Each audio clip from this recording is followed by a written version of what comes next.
بسم الله الرحمن الرحيم. وإذ قال ربك للملائكة إني جاعل في الأرض خليفة قالوا أتجعل فيها من يفسد فيها ويسفك الدماء ونحن نسبح بحمدك ونقدس لك قال إني أعلم ما لا تعلمون. وعلم آدم الأسماء كلها ثم عرضهم على الملائكة فقال أنبئوني بأسماء هؤلاء إن كنتم صادقين. قالوا سبحانك لا علم لنا إلا ما علمتنا إنك أنت العليم الحكيم. قال يا آدم أنبئهم بأسمائهم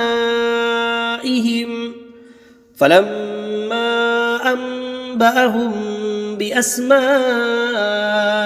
قال ألم أقل لكم إني أعلم غيب السماوات والأرض وأعلم ما تبدون وما كنتم تكتمون. وإذ قلنا للملائكة اسجدوا لآدم فسجدوا إلا إبليس أبى واستكبر وكان من الكافرين. وقلنا يا آدم اسكن أنت وزوجك الجنة وكلا منها رغدا حيث شئتما ولا تقربا هذه الشجرة فتكونا من الظالمين. فأزلهما الشيطان عنها فأخرجهما مما كانا فيه وقلنا اهبطوا بعضكم لبعض عدو ولكم في الأرض مستقر ومتاع إلى حين.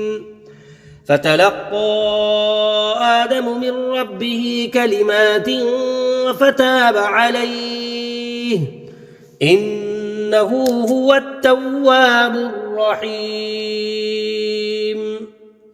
قلنا اهبطوا منها جميعا فإما يأتينكم مني هدى فمن تبع هداي فلا خوف عليهم ولا هم يحزنون. والذين كفروا وكذبوا بآياتنا أولئك أصحاب النار هم فيها خالدون.